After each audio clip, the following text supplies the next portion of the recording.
WYMT Mountain News at 6. Good evening again. Tonight we dig deeper into the opioid epidemic and how some doctors contribute to the problem. It's a follow-up to yesterday's unprecedented news when federal officials announced charges against dozens of medical professionals in several states, including 5 right here in the mountains. Today, I met up with one man who fought drug addiction for years, and while he left that life behind, he is now using his past to help others battle the debilitating grips of addiction. He told me about the lengths people go to find their drug of choice. He says it was finding God and people who wanted to help. There were many times where I understood that this is not going to be able to continue. I need some help. I need to stop. But every time I would try to do that on my own, I would fail miserably. Opioids, they grab a hold of lives, changing the way your body and mind operate. You feel, euphoric, but it's also just a calmness. Your nerves relax. Your pains, your little aches and pains are gone. Finding a drug dealer for some is easy. They have a plug on the street, someone they go to for a quick fix. But others, they have a doctor they know. If you can get it that way, it not that it adds a legitimacy to it, but it does add a protection. Carl Varney has seen it up close. People heading into a doctor's office with what they say is an ailment. Sometimes taking fake or forged medical records to get what they need. As long as you had an MRI, as long as you had some x-rays that showed, a disc out of place, it didn't even have to be your MRI. He says it is no secret. Some doctors pre-sign prescriptions or even leave them behind for office staff to hand to patients. All of this going down without the forethought of who it might affect the most. A family. Every relationship that person has, because everybody around the person in addiction suffers the consequences of that person's addiction. But there is hope. Exposing these doctors and supporting those fighting. Hope it will bring an end to an epidemic and start to repair the families, relationships, and lives torn apart. Varney is now working for Operation Unite and as a youth pastor at Manchester Baptist Church. Now, of those 5 in eastern Kentucky indicted in the sting, today we learned 2 are set for trial June 18th in Frankfort Federal Court. One is Floyd County dentist Denver Tackett. Prosecutors say he wrote prescriptions without any legitimate medical purpose. They say he also removed people's teeth when it was not necessary. He is also accused of inappropriately billing for services. The other is Dr. Mohammed Mazumder. He is accused of allegedly pre-signing prescriptions for his staff to give to patients. Addicts tell us time and time again their troubles started with pain management. Doctors at Pikeville Medical Center zeroed in on that problem and started using a device that helps prescribe drugs less. It's called iovera and is used following knee replacement surgery. WYMT's Marianne Fletcher explains how it is reducing the need for opioids. For many people struggling with opioid addiction, it started with some sort of medical issue. We have a lot of patients that do have substance abuse problems or in the past, and they don't want to go back down that road. Surgery is never an easy thing to recover from, but doctors like Kevin Pugh, an orthopedic surgeon at Pikeville Medical Center, search for ways to reduce narcotic dosage while still managing the patient's pain. So anything we can do to decrease the pain and facilitate the recovery is what we're trying to do. Using this device called iovera, knee replacement surgery recovery does not have to be unbearable. It's a painful procedure, and the more we control the pain, the better the patients will do and get the full benefit of the procedure. Using a form of cryoablation, iovera freezes nerves to temporarily stop them from sending signals of pain to the brain. Anything we can do to curb the consumption of those drugs in the perioperative period is a plus. Anesthesiologist John Blackburn says the 20-minute treatment can be life-changing. It's striking sometimes when folks come in a wheelchair and then they walk out. And while it does not take all of the pain away, the effects will help patients in the long run. Even if it's 10 or 20%, and it could decrease narcotics by 10 or 20%, that's a big deal for the patient. Decreasing pain and narcotic distribution. In my mind, it's been a game changer. In Pike County, Marianne Fletcher, WYMT Mountain News. The effects of the treatment will last around 90 days. Meanwhile, federal and state officials hope an $87 million grant will help the University of Kentucky curb opioid overdoses in the Commonwealth. The projected goal is to cut deaths in 16 Kentucky counties by 40%. They include both Floyd and Knox counties. Researchers plan to do that by leveraging existing community resources to deploy a comprehensive set of evidence-based drug intervention practices. Kentucky Governor Matt Bevin says some of those best practices include medically assisted treatments, Narcan, a drug that can reverse the effects of an overdose, and then steps after you saved someone's life to address that person's underlying addiction. It is community services through the health departments, through job training, through housing, through people who are mentors, to just come alongside and literally wrap the arms of a community around these individuals and give them a chance to assimilate back into society. The CDC reports more than 70,000 Americans died from a drug overdose in 2017. Kentucky ranks 5th in the nation for overdose deaths.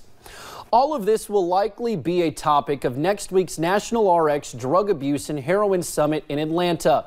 Today, we learned President Trump will speak Wednesday. It runs Monday through Thursday. We will have a reporter on hand.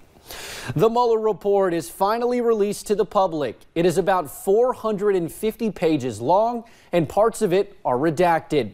The report confirmed the Russian government was behind efforts to illegally interfere with the 2016 presidential election. It also did not find that the Trump campaign colluded in those schemes. Some lawmakers still want to see the full report along with all of the underlying materials. Attorney General Barr says he will allow leaders to see a less redacted version. He's scheduled for public testimony next month. There's plenty of reaction to this report, both from national politicians and those with Kentucky ties.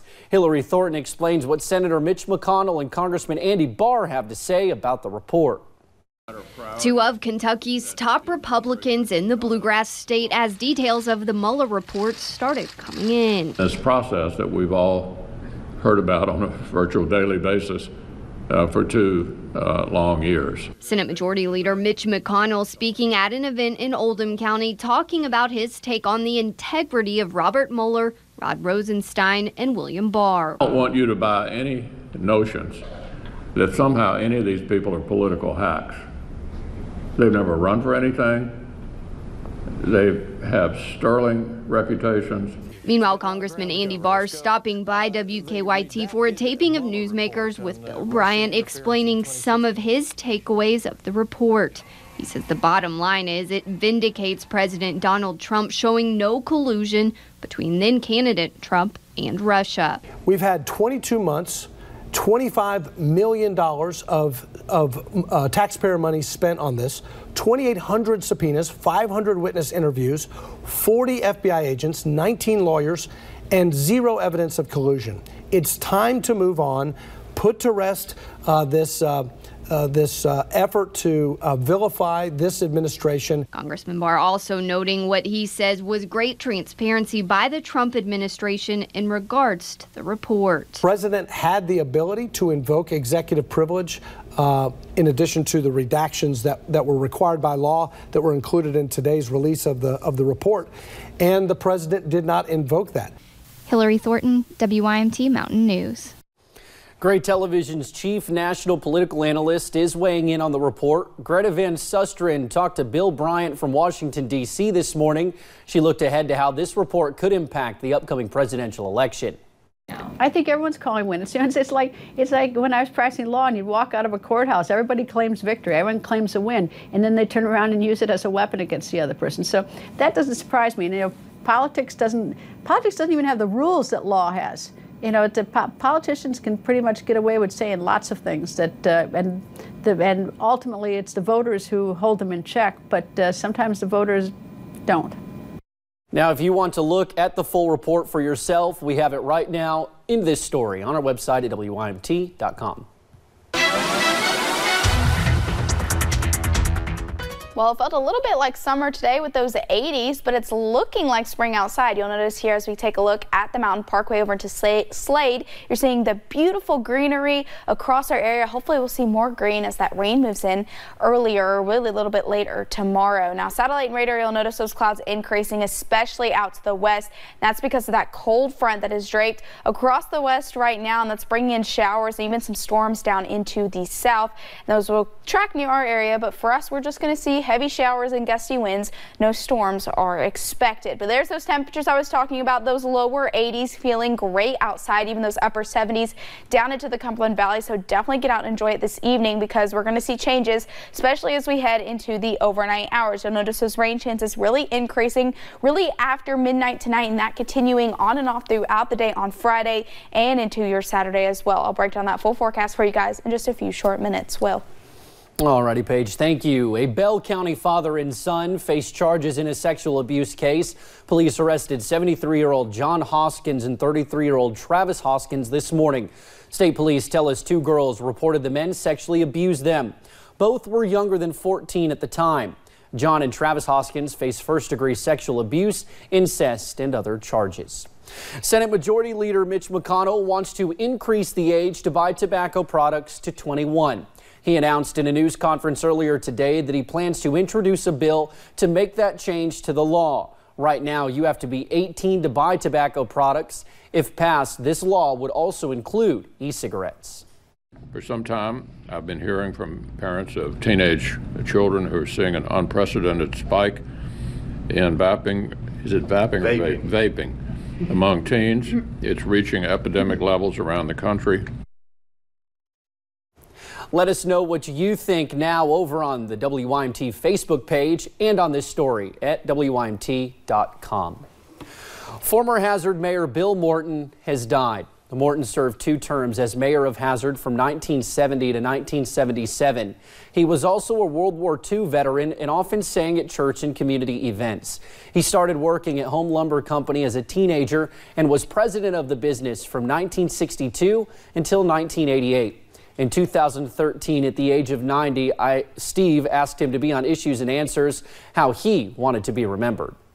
I guess Bill Morton, a 2-before man. I worked in the lumber business, which I think is, it helps one of the necessities of life. We all have to have shelter. And I'm always proud to be involved in a business that provided a roof over people's heads and shelter for their bodies. And also, we're very fortunate we have 5 wonderful children. And I want to wish them success. And I'm very proud of them. I know that Steve hates that he was on the road for this, and we all offer our sincerest apologies to the Morton family. Now, Morton's wife, Betty, died earlier this year. His visitation is Saturday from 2 to 4. A memorial service will follow at Magridge Mountain View Chapel. Bill Morton was 95 years young. And winds are already starting to pick up across our area. That'll continue into the overnight hours as a cold front starts to move into our area Friday and into your Saturday as well. Good news is sunshine returns just in time for Easter Sunday. I'll have that full forecast for you guys in just a few short minutes.